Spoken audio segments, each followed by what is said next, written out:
So, David, there are questions. First of all, you directed 4 of the Harry Potter films, one of the most iconic, amazing franchises of all time, and then you take on this challenge. Does it feel any different to you? Does it feel like a different challenge? Do you know, it's an extension of Joe's universe in a very exciting way. And it's a lot of the things that we love about the Harry Potter world, but it's got a whole new set of characters, a whole new set of rules, and it's set in New York in 1926. So it takes her universe further in a much more exciting and adventurous way. There are incredible beasts in the trailer, and this is a crowd that's going to want details about the beasts. Anything you can tell us about that? We've got a whole array of beasts that Eddie looks after in his magical suitcase. We've got this little thing called a niffler that's into sort of treasure, a murtlap that's a sort of pesky rat-like creature, a demiguise, which is an ape-like creature who can appear and disappear at will, and these amazing, amazing serpent-like creatures called okomies. And these okomies can sort of change size and shape.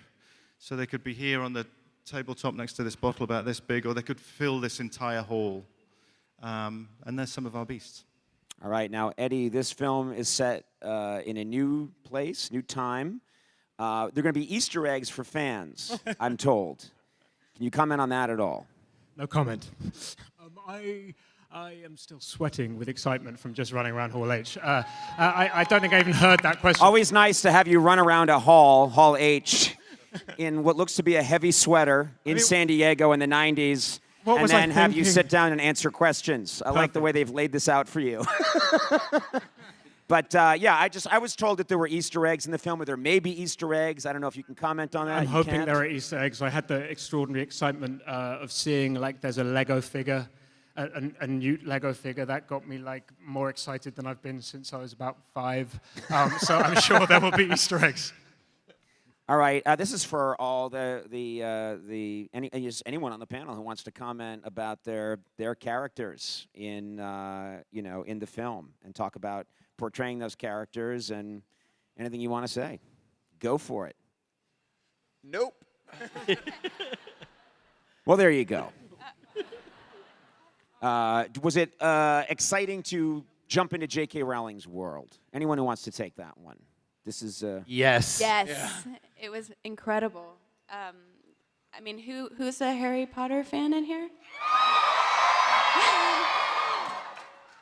So imagine that you think that world is done, and then you get to walk into it. You get to be a part of a brand new world, but it's set in 1926 in New York, and it's the American version. I mean, can you imagine that? We got to do that. It's like getting your Hogwarts letter way late in the game, but you're still getting it. You know? You get your letter.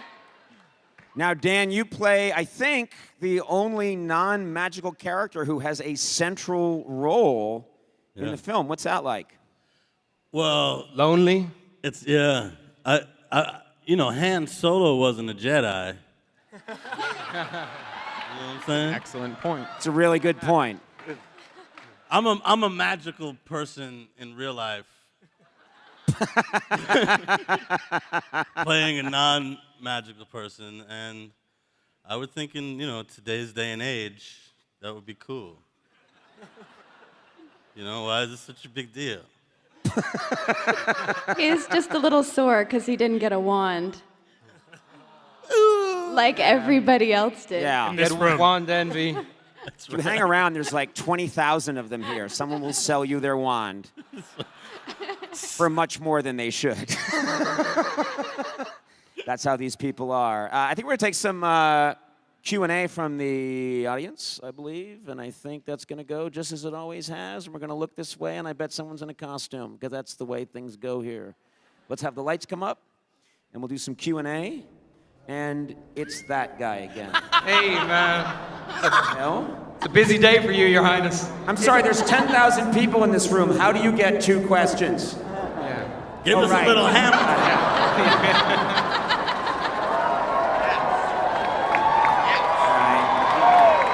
It's good to be the king.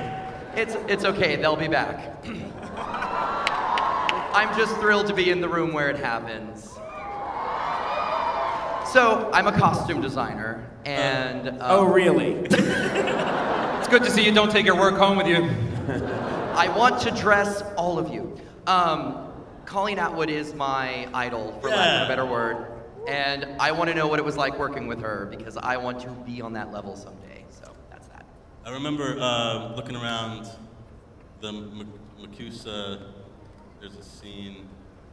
Whoa. Can I say that? What's Man, what are you doing, man? Oh, wait. Is that? People know about that. We were talking about that earlier, weren't we? That's okay. It's okay about that? Anyway, there was this random scene. Hole's going to appear in the floor and Dan's just going to disappear and be dead. And About to be a drone strike on Hall H. No, man, just they're going to post it in honor of Dan Fogler for the whole To film. be even vaguer, there was moments where you look around and there were these, all the extras are around and each one of them is so specific and so beautiful and, from where I was standing, each one of them looked like like an action figure that I just wanted to pick them up off, and take them home. They just look so perfect, She's incredible. She has a way of making you look great and just perfectly fitting into the story, And she's completely consumed by what she does, man. Every single character in the film, whether it's a leading character or a supporting character or somebody who may be a day player, nothing gets in front of the camera without her checking it first. I have a coat, a long kind of something that kind of felt like a cloak, but it wasn't a cloak. But I dare anyone to tell me it wasn't a cloak. But anyway, I had this really beautiful long black cloth coat, and she had two versions of it. And the shoulders there was maybe a quarter of an inch of difference between the two versions in the shoulders. And based on where the camera was going to be positioned, and to her eye, the aesthetic of the coat changed dramatically enough that she had those two. That seems like a small detail, but for her to have that level of attention and care with the process was amazing to be around. And she was just so imaginative. She's the ultimate gangster. Yeah. She looks at you and she's like, yeah, that. She already knows your sizes. It's completely next level. Sort of. You feel like a piece of meat, Yeah. She also is what he's makes saying. It's not everything. about you, but you're kind of okay with that. She makes everything as well, or she has everything made. So just down to the smallest detail, like our shoes were made for us.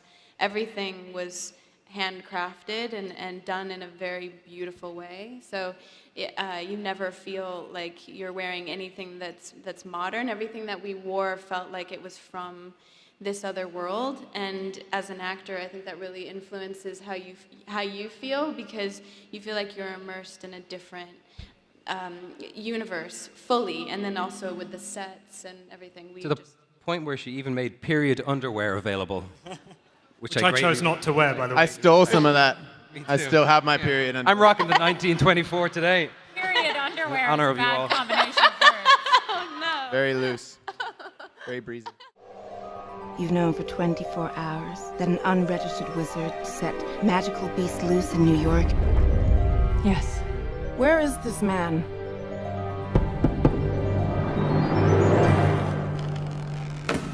So, you're the guy with the case full of monsters, huh? Use travels first.